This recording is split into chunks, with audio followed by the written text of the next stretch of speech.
주요 뉴스입니다. 영남권에서 시작된 대형 산불이 일주일째 이어지고 있습니다.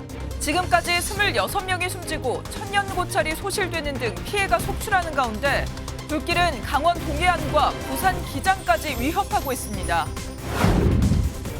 오늘 전국에 비가 예보됐지만 경북 지역에 내리는 비는 5mm가 안 돼 산불 진화에는 큰 도움이 안 될 것으로 전망됩니다.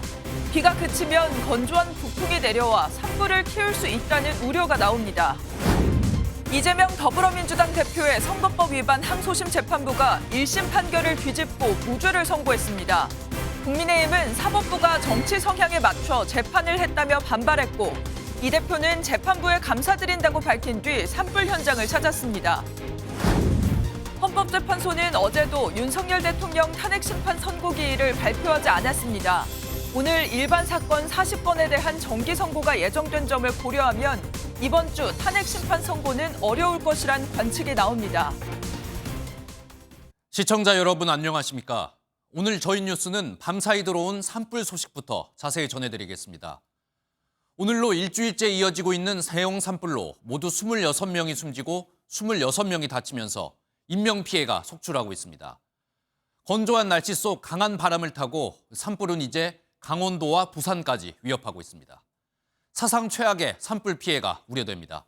오늘 첫 소식은 이승훈 기자가 보도하겠습니다.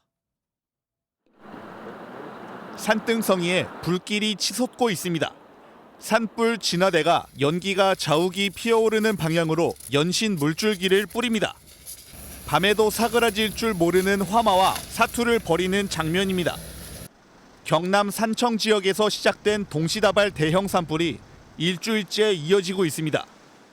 현재 산불은 경북 의성군, 대구 달성군, 전북 무주군에서 진행 중입니다. 산림당국이 추정한 산불 영향구역은 3만 1,000헥타르로 축구장 4만 3,400개 규모입니다. 무섭게 번지는 산불에 인명피해도 속출해 현재까지 26명이 사망하고 12명이 중상, 14명이 경상을 입었습니다. 주민 대피 명령은 경북 안동시와 영양군, 영덕군을 넘어 경남 산청군, 울산 울주군에 이어 전북 무주군까지 내려졌습니다. 건조한 날씨와 강풍을 타고 급격히 확산한 산불은 지리산 국립공원까지 번졌는데 어젯밤 기준 20헥타르 규모가 산불 영향구역에 들어간 것으로 추정됩니다. 정부는 무엇보다 산불 진화를 최우선으로 가용한 인력 장비를 총동원하여 산불 확산의 고리를 단절하는 데 총력을 기울이겠습니다. 가장 큰 피해를 남겼던 3년 전 울진 산불 면적을 뛰어넘은 이번 산불은 역대 최악의 산불로 기록될 전망입니다. MBN 뉴스 이승훈입니다. 경북 의성에서 시작된 산불은 안동과 영덕까지 경북 지역 전체를 휩쓸고 있습니다. 오늘 기다리던 비 소식이 있지만 내리는 비의 양이 많지 않아 산불을 잡는 데 얼마나 도움이 될진 미지수입니다. 유네스코 세계문화유산인 하회마을도 이제 위험한 상황인데요. 경북 안동 산불 현장에 저희 취재기자가 나가 있습니다. 장덕진 기자, 현장 상황 어떻습니까? 자세한 소식 전해주시죠. 네, 저는 지금 경북 안동 하회마을에 나와 있습니다. 지금도 이곳에는 소방차와 살수장치가 배치돼 만일의 사태에 대비하고 있습니다. 소방당국은 밤사이 야간 진화 작업을 벌였는데요. 하회마을과 가까운 병산서원과 직선거리로 3km까지 화선이 접근하면서 일대에는 긴장감이 감돌았습니다. 경북 의성과 안동 일대의 산불 진화율은 현재 68% 수준입니다. 경남 지역의 진화율도 70% 안팎을 보이고 있습니다. 특히 경남 지역 산불은 지리산 국립공원 구역 안으로도 번지면서 인근 주민과 등산객에게 대피령이 내려지기도 했습니다. 또 밤사이 대기가 건조하고 한때 최대 풍속 초속 10m가량의 강풍이 불면서 진화대원들의 사투에도 불길은 잡히지 않고 있습니다. 소방당국은 경남 산청과 하동 지역에 진화인력 1,900여 명, 울산 울주에 진화인력 1,200여 명 등을 투입해 진화 작업을 이어가고 있습니다. 하지만 산불이 장기화하면서 진화대원들의 피로도 극심한 것으로 전해졌습니다. 소방당국은 날이 밝는 대로 다시 본격적인 진화 작업에 돌입할 계획입니다. 안동과 의성, 산청 등 주요 지역에 건조주의보가 내려질 예정이고 비 소식은 5에서 10mm 정도로 많은 양은 아니기 때문에 불길을 잡는 데는 시간이 더 걸릴 것이란 전망이 나오고 있습니다. 지금까지 경북 안동 화해마을에서 MBN 뉴스 장덕진입니다. 앞서 전해드린 것처럼 이번 대형 산불로 목숨을 잃은 희생자들의 숫자는 20명을 넘어섰습니다. 특히 대피하기가 어려운 해안가에 살거나 이 산간 지역에 살고 있는 분들, 그중에서도 거동이 불편한 고령자들이 불길을 제때 피하지 못하고 변을 당했습니다. 이 내용은 백길종 기자가 전하겠습니다. 불길 속 방파제에 발이 묶인 해안마을 주민들이 애타게 구조를 기다립니다. 유일한 도로는 이미 화마에 휩싸였고 등 뒤는 시커먼 바다뿐입니다. 경북 영덕에서 방파제 3곳에 고립됐던 주민 104명은 구출됐지만 일부는 끝내 빠져나오지 못했습니다. 우리 어머니는 모시고 놀러 했는데 이거 전부 다 이거는 그 대나무가 있거든요. 그래 대나무 불이 막 확 해나 있긴 갈 수가 없다더라고. 요양원을 빠져나오던 차량에 불길이 덮치면서 80대 입소자 3명이 숨지기도 했습니다. 동승하던 직원들이 입소자 1명을 먼저 구조했지만 끝내 차량이 폭발하며 변을 피하지 못했습니다. 그제 오후 6시쯤 갑자기 화마가 들이닥친 경북 영양군의 한 마을에선 주민 대피를 돕던 이장 권모 씨가 불길을 피하지 못하고 차량에서 숨진 채 발견되기도 했습니다. 가까스로 친척을 구한 뒤 빠져나온 권 씨 차량이 배수로에 빠져버렸고 강한 바람을 탄 불길이 차량을 덮쳤습니다. 이번 산불로 목숨을 잃은 주민들 가운데 80대 이상이 11명이나 됐습니다. 이처럼 피해자가 속출하고 있지만 피난 안내 문자는 불길이 행정구역 경계선을 넘은 뒤에야 발송되기도 했습니다. 전화 문자 받을 당시에 아마 피난하고 있었어요. 불이 한번 와가 있었거든. 청송에선 수시로 대피 장소가 바뀌어 안내됐고 영덕에선 목적지도 없이 포항 쪽으로 피하라는 문자가 혼란을 더했습니다. 행정구역 안에 마땅한 대피소가 없기 때문인데 마을 단위의 산불 대비책을 갖추도록 해야 한다는 지적이 나옵니다. MBN 뉴스 백길종입니다. 강한 바람 때문에 불길이 잡히지 않는 상황에서 어제는 헬기가 추락하는 사고까지 벌어졌습니다. 산불 진화를 위해 투입됐던 노후 헬기가 진화 현장에서 추락한 건데요. 사고 헬기에는 조종사 1명이 타고 있었는데 안타깝게도 숨진 채 발견됐습니다. 이 사고로 전국 산불 현장에 투입됐던 진화 헬기의 운행이 한때 중단되기도 했습니다. 이 소식은 손성민 기자가 보도합니다. 검게 탄 나무 사이로 헬기 한 대가 형체를 알아볼 수 없을 정도로 부서졌습니다. 기체 잔해가 주위에 널브러져 있고 경찰과 소방이 급히 현장을 통제합니다. 어제 오후 12시 50분쯤 경북 의성군 산불 진화 현장에서 헬기 한 대가 추락했습니다. 한 개도 안 보이는 상태였어. 그냥 이렇게 추락한 게 아니고 이렇게. 예, 그냥 세워갖고. 하면서 그냥 펑크 터졌어요. 산불 진화 헬기가 추락한 사고 현장입니다. 사고 지점으로부터 약 50m 떨어진 이곳까지 헬기 잔해가 흩어져 있습니다. 사고 헬기는 강원도가 민간에서 빌린 헬리콥터로 지난 25일 오후부터 의성 산불 진화 지원을 위해 투입됐습니다. 유일한 탑승자 70대 헬기 조종사는 사고 직후 숨진 채 발견됐습니다. 산림청은 전국에 투입된 산불 진화 헬기의 운항을 즉각 중단했지만 3시간 반 만에 운항을 재개했습니다. 사고가 난 헬기와 같은 기종에 대해서도 자체 안전점검 후 이상이 없을 시 투입을 재개한다고 밝혔습니다. 헬기 운항이 잠시 중단되면서 산불 확산 속도는 그 사이 더 빨라졌습니다. 당국은 정확한 사고 원인을 밝히기 위해 블랙박스 분석과 함께 기체 결함, 기상 조건 등 다양한 가능성을 조사할 방침입니다. MBN 뉴스 손성민입니다. 이번 산불에 가치를 매길 수도 없는 문화재들이 속절없이 무너지고 있습니다. 경북 의성의 천년고찰 울람사에 이어 고운사마저 화마를 피하지 못하고 불에 모조리 타버렸습니다.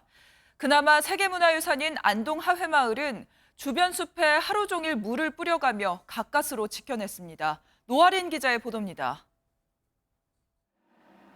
경북 안동 하회마을 전체가 연기에 덮여 온통 뿌였습니다. 마을을 끼고 도는 낙동강에서 끌어온 물로 탱크를 채운 살수 장비는 굉음을 내며 소나무 숲에 연신 물을 뿌려댑니다. 하회마을과 불과 5km 코앞까지 화선이 다가왔지만 소방대원들의 목숨을 건 필사적인 노력이 세계 문화유산을 가까스로 구했습니다. 이 만송정 이것을 이제 화재로부터 보호하기 위해서 인원이 부족하니까 의용소방대가 이제 농약 살포기 해가지고 멀리 이제 확산시켜서 물로서 이제 보호하고 있습니다. 걷잡을 수 없는 화마에 무너져 내린 문화재가 속출했습니다. 천년고찰 용담사는 큰 불길은 피했지만 시설물 일부가 불에 타버렸습니다. 가까스로 불을 피한 스님들은 용담사의 불길이 뒤덮기 직전 불당 안에 있던 불상 4점과 탱화 5점만 겨우 인근 박물관으로 옮겼습니다. 또 다른 신라시대 고찰 고운사는 화마를 끝내 피하지 못했습니다. 폭격을 맞은 듯 건물은 형체도 찾을 수 없을 정도로 무너졌고 잔해 위에 덩그러니 남은 범종이 지옥 불구덩이의 고통을 대변하는 듯합니다. 저희들 마지막 철수할 때는 이 하염 연기로 꽉 자욱해가 좀 시야가 확보가 안 될 정도로 탈출하고 나서 한 10여 분 있다가 화재가 전소가 됐답니다. 정부는 이번 산불로 인해 보물 651점을 안전한 곳으로 이동 조치했다고 밝혔습니다. MBN 뉴스 노하린입니다. 이번 경북 의성 산불이 빠르고 넓게 번지는 데는 지형적인 특성도 한몫하고 있습니다. 골짜기에서 산꼭대기로 부는 강한 골바람 때문인데요. 산불은 남서풍을 타고 북상할 수도 있어 강원 동해안 지역도 안심할 수가 없는 상황입니다. 권용범 기자입니다. 지난 22일 경북 의성에서 발생한 산불은 강풍을 타고 안동에 이어 청송과 영양, 영덕까지 확산했습니다. 바람이 몰아치면은 감당을 못해. 사람 움직일 수도 없고 막 허리 꼬부리고 나와야 되고. 무엇보다 골짜기에서 산꼭대기로 부는 골바람이 그야말로 불바람을 만들었습니다. 서풍을 타고 온 바람이 골짜기가 많은 의성에서 여러 골짜기를 타고 시시때때로 방향을 바꾸면서 사방으로 불이 번진 겁니다. 바람도 평지 대비 3배 정도 강했습니다. 서풍이 들어오다가 골짜기를 만나면 남풍이 된다거나 지형을 따라서 여기저기로 바람 방향이 바뀐 게 가장 큰 확산 요인이라고 볼 수가 있죠. 5개 시군을 휩쓴 산불은 경남과 경북을 넘어 강원 지역까지 위협하고 있습니다. 남서풍을 타고 불길이 동해안을 따라 강원 삼척 지역으로 북상할 수 있어 안심할 수 없습니다. 당국이 방어선을 구축하고 진화에 사투를 벌이고 있지만 수킬로미터 넘게 날아가는 불씨를 감당하지 못하는 상황. 울주에서 시작된 산불 역시 부산 기장 근처까지 번지면서 전방위적 확산 우려가 커지고 있습니다. MBN 뉴스 권용범입니다. 보신 것처럼 산불은 계속해서 번지고 있는 상황인데요. 이 불길을 잡으려면 비가 간절한데 오늘 전국에 반가운 봄비가 내립니다. 하지만 내려도 너무 조금 내리는 비의 양이 문제입니다. 찔끔 내리는 봄비는 하루 만에 그치고 당분간은 비 소식도 없을 거라고 합니다. 김민수 기자가 보도합니다. 천리안 위성으로 내려다본 경북 내륙 지역에 하얀 연기가 선명하게 잡힙니다. 서풍을 타고 육상을 지나 해상까지 길게 뻗어나갑니다. 고기압의 가장자리에 들면서 우리나라엔 따뜻하고 강한 남풍이 불었습니다. 어제 경북 의성에 27도를 비롯해 전국 곳곳이 역대 가장 높은 낮 기온을 기록하면서 산불 지역에 국지적인 강풍까지 발생시켰습니다. 햇볕에 가열되고 냉각되는 속도 때문인데 한낮에는 산 정상이 가열되면서 바람이 산을 타고 올라갔다가 야간엔 바람이 산을 타고 내려가면서 산불을 부채질했습니다. 산불을 잡으려면 하루에 적어도 20mm의 비가 와야 하지만 오늘 내리는 봄비는 턱없이 모자랄 전망입니다. 서쪽에서 비가 시작되어 오후에 동쪽으로 확대되겠습니다. 전국적으로는 5에서 20mm, 경북권과 경상 내륙으로는 5mm 미만의 비가 예상됩니다.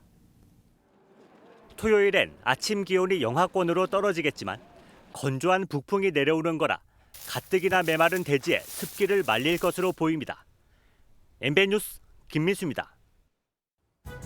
오늘 하루 중요한 일정을 소개해드리는 굿모닝 오늘입니다. 어떤 일정이 있는지 함께 살펴보겠습니다. 전국 민주노동조합 총연맹이 윤석열 대통령의 탄핵 심판 선고를 촉구하며 오늘 하루 총파업에 들어갑니다. 정부는 정치 파업은 불법 행위라며 법과 원칙에 따라 조치하겠다고 밝혔습니다. 최태원 대한상공회의소 회장 등 경제 6개 단체장이 오늘 한덕수 대통령 권한대행을 만납니다. 경제 단체장들은 상법 개정안에 대해 거부권 행사를 건의하고 미국이 촉발한 관세 전쟁에 대한 적극 대응을 요청할 방침입니다. 배우 고 김세론 씨의 유족 측이 오늘 기자회견을 개최합니다. 유족 측의 법률 대리인은 김수현이 김세론과 미성년자 당시부터 교제했다는 사실을 입증할 자료를 공개하겠다고 밝혔습니다. 지금까지 굿모닝 오늘이었습니다. 더불어민주당 이재명 대표가 공직선거법 위반 항소심에서 무죄를 선고받았습니다. 징역 1년에 집행유예 2년이 선고됐던 1심 판결이 완전히 뒤집힌 건데요. 민주당 이재명 대표는 이번 판결로 자신을 옥죄고 있던 사법 리스크에서 일정 부분을 덜어내게 됐습니다. 먼저 박규원 기자입니다. 이재명 더불어민주당 대표의 공직선거법 위반 혐의에 대해 2심 재판부가 무죄를 선고했습니다. 지난해 11월 1심 재판부가 선고한 징역 1년의 집행유예 2년 결정을 180도 뒤집은 겁니다. 재판부는 문제가 됐던 이 대표의 발언을 세분화해 따져본 뒤 두 가지 쟁점 모두 허위사실 공표로 보기 어렵다고 결론 내렸습니다.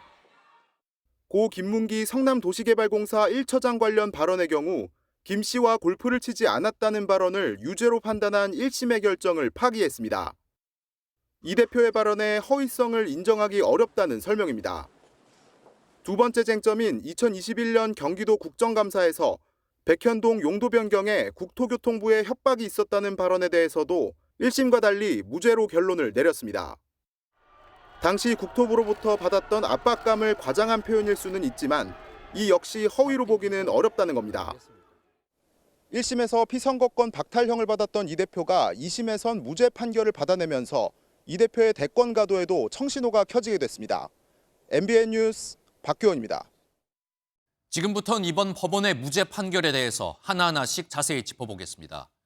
이 법원은 고 김문기 처장을 잘 몰랐다는 이재명 대표 측의 주장을 사실상 모두 받아들였습니다. 2심 재판부는 김문기 씨와 골프를 친 적이 없다는 이재명 대표 발언에 유죄를 선고했지만 2심 재판부의 생각은 달랐습니다. 왜 이런 판단이 나온 건지 이시열 기자가 자세히 알아봤습니다. 이재명 더불어민주당 대표가 고 김문기 성남도시개발공사 1처장을 몰랐다는 취지의 발언은 총 4가지로 나뉩니다. 경기지사가 돼서야 김 씨를 알게 됐다. 하위 직원이어서 기억이 안 난다. 성남시장 때 만난 기억은 없다. 김 씨와 골프를 친 적 없다입니다. 1심 재판부는 이 대표가 해외 출장 중 김 씨와 골프를 쳤다며 골프 발언에 대해서만 유죄로 판단했습니다. 국민의힘에서 4명 사진을 찍어가지고 마치 제가 골프를 친 것처럼 사진을 공개했던데 조작한 거죠. 하지만 2심 재판부는 이를 뒤집고 무죄를 선고했습니다. 각 발언에 대해 기억 니은, ABC를 붙여가며 세세히 분석한 끝에 골프를 치지 않았다고 거짓말한 것으로 볼 수 없고 허위성 인정도 어렵다고 판단한 겁니다. 이 대표가 김 씨와 함께 찍은 사진에 대해서도 조작됐다고 볼 수 있다며 10명이 한꺼번에 찍은 사진으로 골프를 쳤다는 사실을 뒷받침할 수 없다고 지적했습니다. 재판부는 이 대표가 4차례 방송에 나와 한 발언 모두가 당선 목적 허위 사실 공표에 해당하기 어렵다고 결론 내렸습니다. MBN 뉴스 이시열입니다. 이번 재판에서 또 다른 핵심 쟁점은 국토부에게 협박을 받았다는 민주당 이재명 대표의 발언이었습니다. 1심 재판부는 이재명 대표의 관련 발언 전부를 유죄로 판단했었는데 2심에선 정반대의 결과가 나왔습니다. 법원은 실제로 국토부에 독촉이 있었고 이재명 대표의 발언은 허위가 아니라 과장된 표현을 한 것이라고 봤습니다. 이 부분은 이혁재 기자가 짚었습니다. 이재명 더불어민주당 대표의 공직선거법 위반 재판의 쟁점인 국토부 협박 사건의 발단은 바로 이 발언이었습니다. 만약에 안 해주면 직무유기 이런 걸 문제 삼겠다고 협박을 해서 백현동 부지 용도 변경의 배경에 국토부의 협박이 있었다는 취지의 발언이었습니다. 1심 재판부는 이 대표가 성남시장이던 당시 국토부가 법률상 의무 조항을 근거로 용도 변경을 요청해 어쩔 수 없이 따랐는지 또 국토부의 협박을 받았는지 따졌습니다. 1심 재판부는 이 대표가 스스로 검토해 용도 지역을 변경했고 협박 역시 없었다고 보고 이 부분에 대해 유죄 결론을 내렸습니다. 하지만 2심에선 정반대로 뒤집혔습니다. 항소심 재판부는 용도 변경은 국토부의 법률에 기반한 거듭된 요구, 즉 독촉에 따른 것이라고 봤습니다. 특히 이 대표가 사용한 직무유기 협박이란 표현을 당시 백현동 용도 변경을 두고 성남시가 압박을 받던 상황을 고려할 때 과장된 표현에 가깝지 허위는 아니라고 판단했습니다. 2심 재판부는 이 같은 이유들을 종합해 국토부 협박 발언은 정치적 표현이기 때문에 허위사실 공표에 해당하지 않는다고 결론 내렸습니다. MBN 뉴스 이혁재입니다. 이재명 대표는 진실이 밝혀졌다며 재판부에 감사한다고 밝혔습니다. 민주당 의원들은 정치검찰이 사망 선고를 받았다며 한껏 고무된 모습을 보였는데요. 이 대표는 재판 직후 산불 피해 현장으로 이동해 민심 수습에 나섰습니다. 이어서 강재묵 기자입니다. 법정을 나선 이재명 대표는 지지자들에게 손을 흔들며 재판 결과에 대한 만족감을 드러냈습니다. 이 대표는 진실과 정의에 기반해 제대로 된 판결을 해주신 재판부에 감사드린다며 사필 규정에 따른 결과라고 강조했습니다. 이제 검찰도 자신들의 행위를 좀 되돌아보고 더 이상 이런 국력 낭비하지 않기를 바랍니다. 사필 규정 아니겠습니까? 더불어민주당은 즉각 환영의 뜻을 밝혔습니다. 전현희 최고위원은 위대한 국민 승리의 날이자 정치검찰 사망 선고의 날이라 밝혔고 김병주 최고위원도 정의와 진실의 승리라며 재판부에 감사의 뜻을 전했습니다. 특히 민주당은 검찰이 즉각 상고한 데 대해서는 윤 대통령 구속 취소 즉시 항고를 포기했던 검찰이 대통령의 하수인이자 내란 공범임을 자인한 것이라고 비판했습니다. 이 대표는 곧바로 본인의 고향이기도 한 경북 안동의 산불 피해 현장을 찾았습니다. 참 너무하게 돼. 좀 봐줘서 미안하다. 뭐 미안할 건 없어요. 우리 어머니가 평생 책임질 했잖아요. 당당하게 요구해도 돼요. 이 대표는 오늘도 화재 피해가 큰 고운사 현장과 의성 대피소 등을 찾아 이재민들의 고충을 들을 예정입니다. MBN 뉴스 강재묵입니다. 이재명 대표가 1심과 같은 유죄를 받게 될 것이라고 확신했던 국민의힘은 예상과 다르게 무죄가 나오자 당혹감을 감추지 못했습니다. 사법부를 향해 이재명 무죄 봐주기, 거짓말 면허증을 내준 판결이라며 강하게 반발했습니다.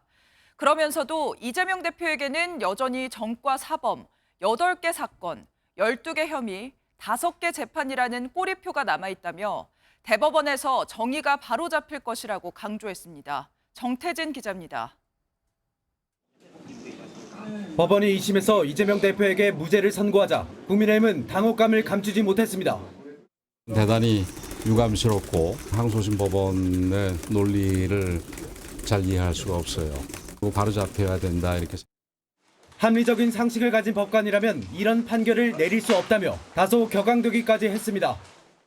특히 허위사실 공표로 수많은 정치인들이 정치 생명을 잃었는데 대한민국 사법부가 자신들의 정치 성향에 맞춰서 재판을 했다는 반증이라.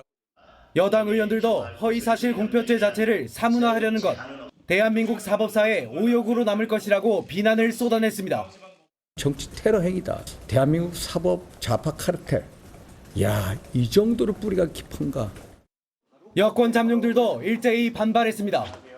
한동훈 전 대표는 이재명 대표에게 거짓말 면허증을 내준 것이라고, 홍준표 대구시장은 무죄를 정해놓고 논리를 만든 것이라 비난했습니다. 오세훈 서울시장도 대선 주자가 거짓말을 했는데 죄가 아니라면 그 사회는 바로 설 수 없다며 사법부와 이 대표를 싸잡아 비판했습니다.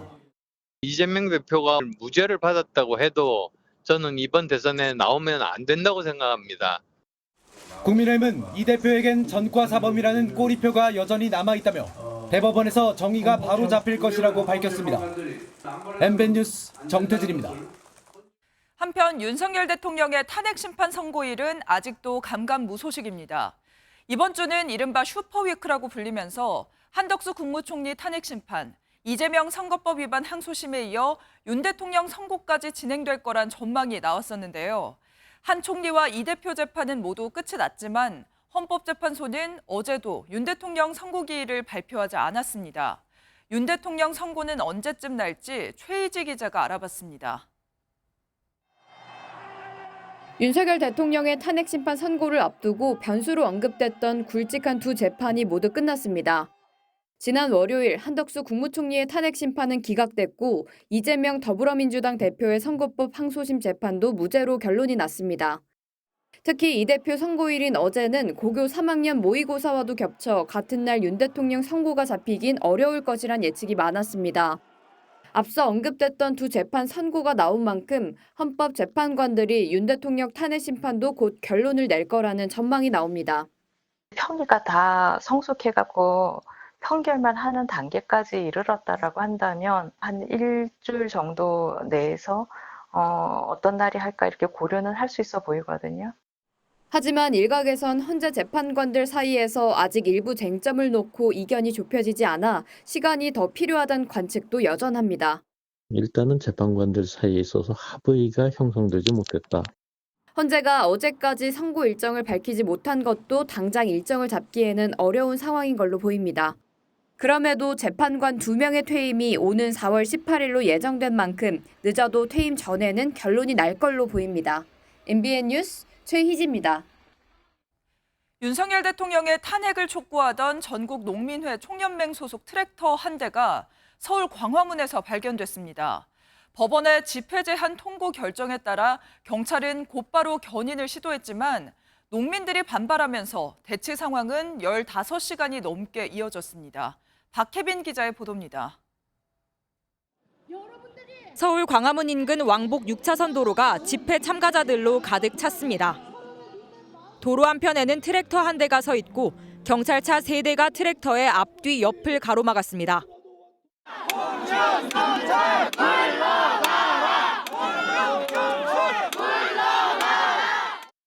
어제 새벽 4시 15분쯤 서울 광화문 탄핵 찬성 측 천막 농성장에서 전국 농민회 총연맹 소속 트랙터 한 대가 발견됐습니다. 경찰은 곧바로 트랙터 견인을 시도했지만 탄핵 찬성 단체가 거세게 항의했고 그 과정에서 경찰을 폭행한 한 명이 검거됐습니다. 시민들이 이런 경찰의 불법적인 트랙터 반출을 막으려는 것은 정당 행위입니다. 즉시 사과하고 트랙터를 원위치시켜야 됩니다. 해당 트랙터는 전날 남태령 상경 집회에 참여하려다 경찰에 가로막히자 우회로를 통해 이곳 광화문에 진입한 것으로 조사됐습니다. 비상행동 등 탄핵 찬성 단체들이 트랙터 주변으로 모여들면서 오전부터 시작된 집회는 15시간이 넘은 저녁까지 이어졌습니다. 인근 고등학교에서는 어제 3월 모의고사가 진행됐는데 일부 학생들은 집회로 인한 교통 통제 때문에 불편함을 호소했습니다. 늦어가지고 1교시를 못 들어갔어요. 10분 정도 버스 타야 하는데 거의 한 30분을 여기서 지금 배회하고 있어요. 경찰력을 동원한 강제 해산은 이뤄지지 않았지만 경찰은 농민단체의 불법 행위에 대해서 엄정 대응할 계획이라고 밝혔습니다. MBN 뉴스 박혜빈입니다.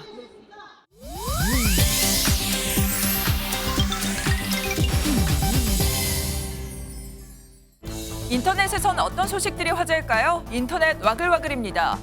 경북의 한 골프장이 산불 위기에서도 영업을 강행했다는 주장이 나와 논란이 되고 있습니다. 지난 25일 SNS에 안동 지역 골프장에서 근무하는 캐디라고 밝힌 글쓴이는 화마가 번지는 주차장에서 탈출하며 촬영한 영상과 당시 급박했던 상황을 전했습니다. 산불로 인해 골프장 근처까지 불기운이 느껴지고 타는 냄새가 났고 재까지 날리기 시작해 마스크를 착용할 정도로 상황이 심각했지만 골프장 측은 계속 경기를 강행하라고 지시했다는데요. 오후 3시 반쯤부터는 멀리서부터 빠르게 다가오는 불이 보이기 시작했는데도 경기에 들어가라고 해 결국 손님들이 환불도 포기하고 짐을 싸서 가버리자 글쓴이도 나올 수 있었다고 전했습니다. 누리꾼들은 안전불감증 심각하다, 진짜 죽기 직전에 나왔다, 골프장 주인 행정처분이라도 해야 하는 거 아니냐며 혀를 내둘렀다고 하네요. 화마가 경북 지역을 휩쓸고 있는 가운데 불길 속에서 새끼를 지키려다 온몸에 화상을 입은 어미백구의 사연이 알려져 안타까움을 자아내고 있습니다. 동물구조단체 유언바는 SNS에 의성의 깊은 산기슭의 뜬장 안에서 화상을 입은 채 발견된 백구의 모습을 공개했는데요. 붉은 쇠줄에 묶여 도망칠 기회조차 빼앗긴 어미는 새끼들을 지키려고 피부가 찢기고 벗겨질 때까지 필사적으로 몸부림친 흔적이 역력했고 불에 달궈진 뜬장에 발바닥은 탔고 가슴도 화상을 입은 상태였습니다. 새끼 한 마리는 이미 잿더미 속에 죽어 있었지만 백구 가족은 치료를 받고 어미는 금순이라는 이름도 생겼다고 하는데요.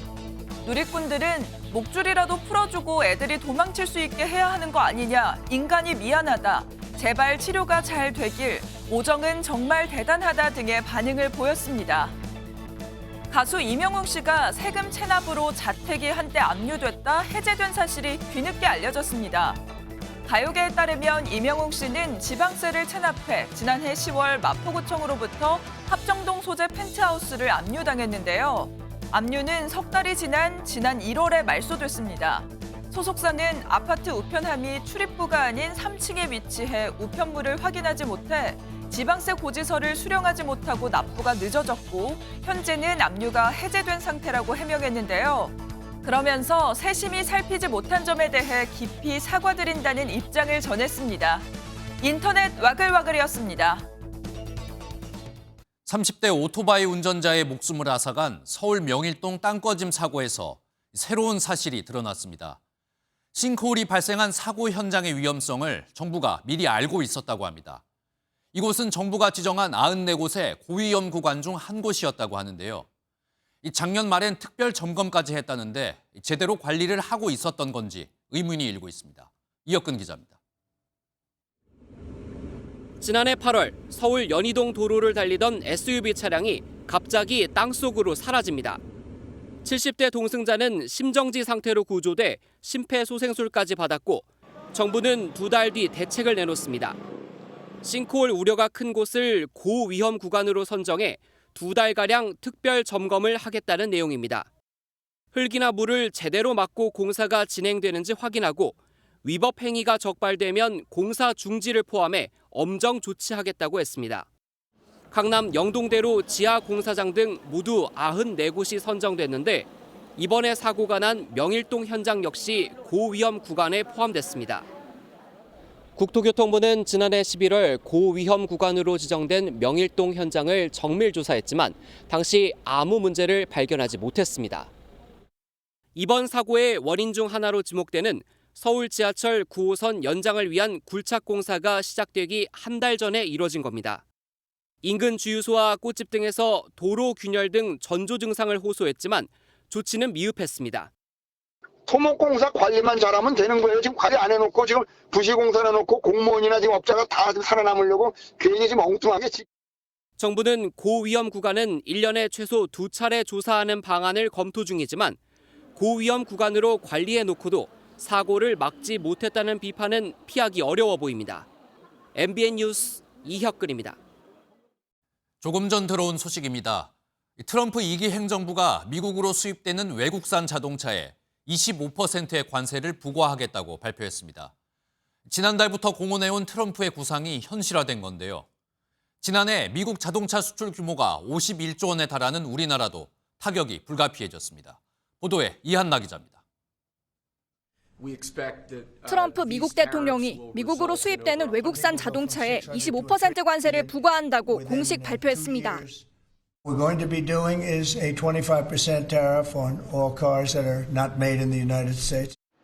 이번 관세 조치는 미국에서 생산되지 않은 수입 자동차에 모두 동일하게 적용될 예정입니다. 트럼프 대통령은 이번 조치가 미국을 더 강대하게 만들 것이라며 자동차 산업 성장을 위한 행정명령에 서명할 것이라고도 밝혔습니다. 지난 12일 발효된 철강 알루미늄 관세에 이어 자동차 관세까지 도입되면서 트럼프 2기 행정부의 관세 전쟁이 격화되고 있습니다. 자동차 대미 수출국 3위인 우리나라는 직격탄을 맞게 됐습니다. 지난해 한국의 자동차 수출액 708억 달러 가운데 절반에 가까운 342억 달러, 우리 돈 약 50조 원이 대미 수출액이기 때문입니다. 이번 관세로 미국 시장에서의 한국산 자동차의 가격 경쟁력은 하락하고 수출 규모도 줄어들 것으로 관측됩니다. 트럼프 대통령은 자동차 등 품목별 관세와 별도로 다음 달 2일 각국 상황에 맞는 상호관세 부과도 예고했습니다. 미국의 무역적 자국 8위에 해당하는 한국도 주요 타깃이 될 것으로 보이는 가운데 자동차 관세에 상호관세까지 중복 적용될 경우 피해는 더 커질 전망입니다. MBN 뉴스 이한나입니다. 트럼프 대통령이 자동차 관세를 발표하는 날 미국 조지아주에선 현대자동차 그룹의 메타 플랜트 준공식이 열렸습니다. 최첨단 로봇 기반 제조 거점을 미국에 구축해 트럼프 시대 관세 전쟁을 돌파하겠다는 전략입니다. 조지아주 현지에서 강용구 특파원이 보도하겠습니다. 총부지 1,176만 제곱미터, 여의도의 약 4배에 달하는 초대형 자동차 공장이 미국 조지아에 들어섰습니다. 자동차 제조에 필요한 자재는 200여 대의 자율이동 로봇이 운반하고 프레스와 차체, 도장 등 주요 공정은 수백 대의 로봇이 정밀하게 가공 조립합니다. 외관 품질 검사 역시 사족 보행 로봇이 수행하고 완성된 차량은 주차 로봇 위에 실려 지정된 위치로 이동합니다.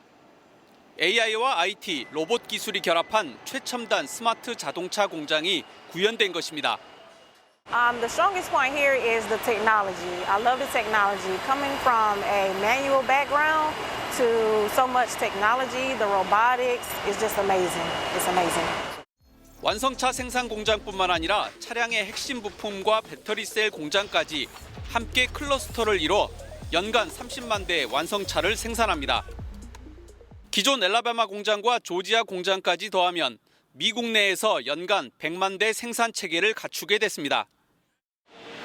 이곳에서 생산된 완성차는 트럼프 시대 관세 전쟁을 피해 세계 최대 자동차 시장인 미국을 공략합니다. 글로벌 관세 전쟁을 돌파하기 위한 31조 원 규모의 미국 투자 중 핵심 거점입니다. 관세 발표 이후에 계속 협상을 개별 기업으로도 해나가고 또 정부에서 주도적으로 해나가야 되기 때문에 그때부터가 이제 시작이 될 거라고 생각하고 있습니다. 그래서 최첨단 공장 준공으로 미국 내 생산 확대와 한미 경제협력 강화라는 두 마리 토끼를 잡는다는 계획입니다. 미국 조지아주에서 MBN 뉴스 강영구입니다.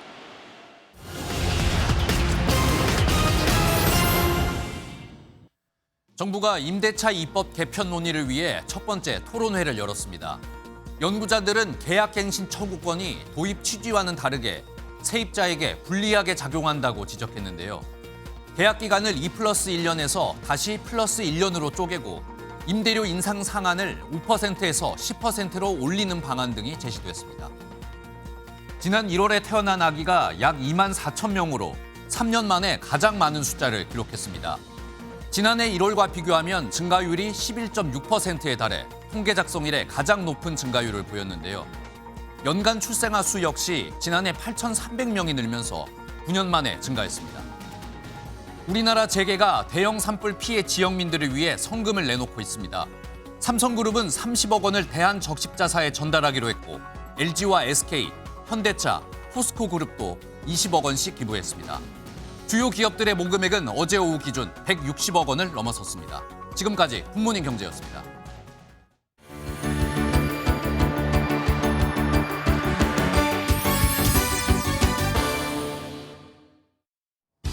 굿모닝 월드입니다. 사자들이 벨기에를 거쳐 긴 여정 끝에 영국에 도착했다는데요. 우크라이나에서 구조된 사자들이라고 합니다. 영상으로 함께 보시죠.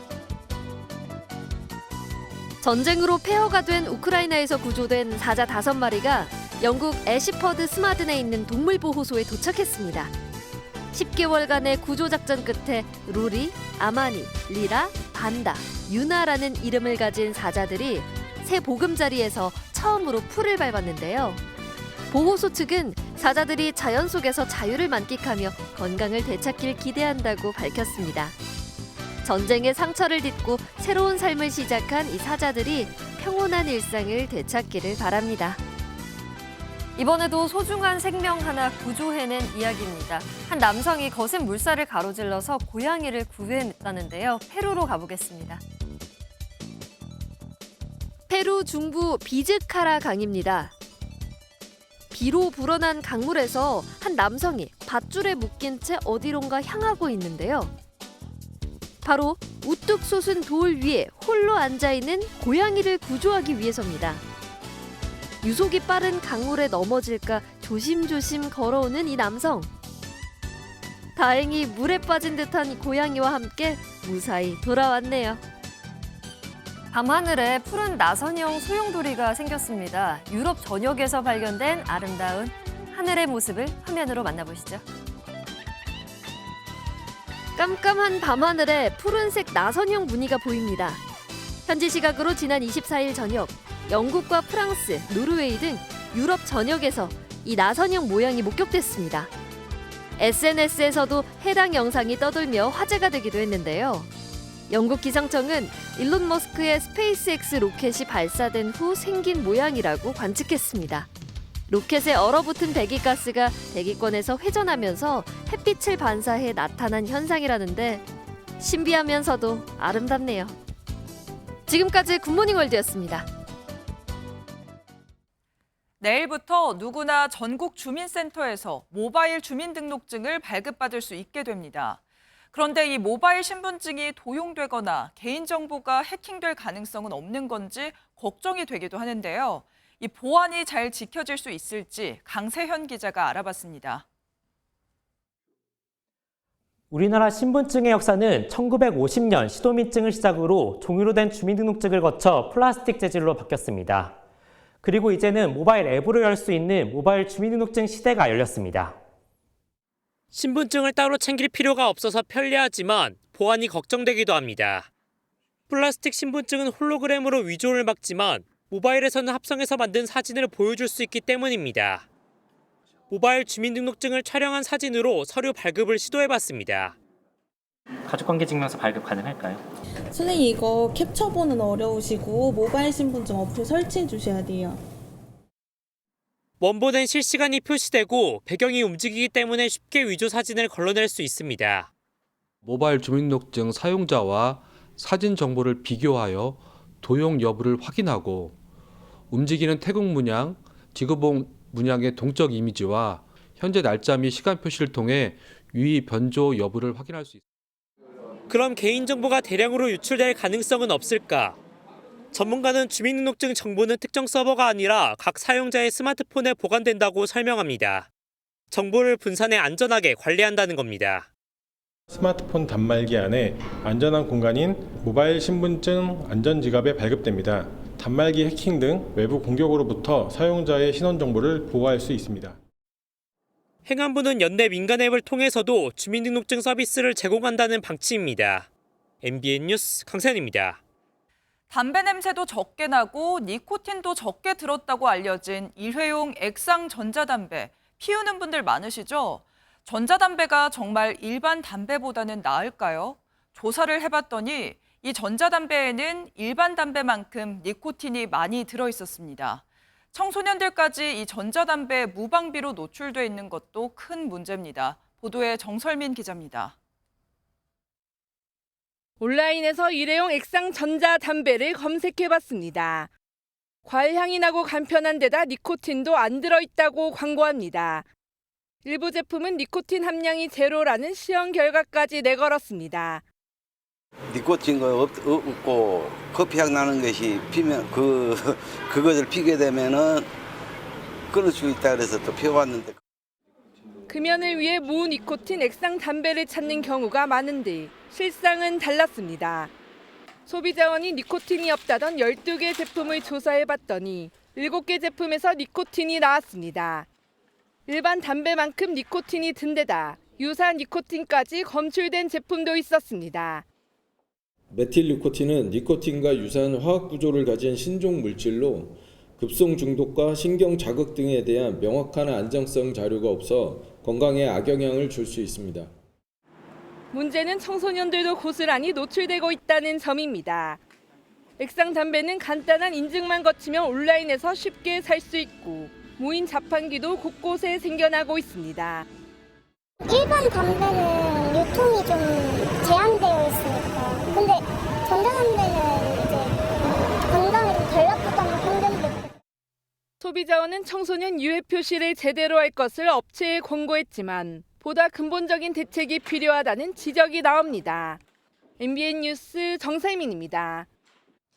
오늘은 기다리던 비 소식이 있습니다. 지금은 주로 수도권과 경남 남해안에 비가 내리고 있습니다. 차츰 그 밖에 전국 대부분 지역으로 확대될 텐데요. 영남 지역은 정오 무렵부터 비가 시작될 것으로 보입니다. 내리는 양이 충분하지는 않겠습니다. 영남 지역은 5mm 미만이 되겠고요. 수도권과 강원 영서, 남해안에는 최고 10mm의 비가 예상됩니다. 비의 양이 적어서 건조특보가 유지되는 곳이 많겠고요. 오늘도 전국적으로 초속 15m 안팎, 경북 지역은 초속 20m 이상의 강한 바람이 불겠습니다. 계속해서 화재 예방에 힘써주셔야겠습니다. 오늘 경북 지역은 산불의 영향으로 종일 대기질이 탁하겠고요. 오후부터 중서부 지역에는 황사가 유입돼 미세먼지 농도가 매우 나쁨 수준까지 치솟겠습니다. 오늘 아침은 온화하게 출발하고 있습니다. 현재 서울의 기온은 13.7도, 대전은 20.2도 나타내고 있습니다. 낮 기온은 서울과 대전 20도, 대구는 24도까지 오르겠습니다. 오늘 비가 그친 뒤에는 찬 공기가 남하하겠고요. 내일부터는 꽃샘추위가 찾아오겠습니다. 내리셨습니다. 목요일 아침 굿모닝 MBN 마치겠습니다. 저희는 내일 아침 7시에 다시 찾아뵙겠습니다. 오늘도 좋은 하루 보내세요. 고맙습니다.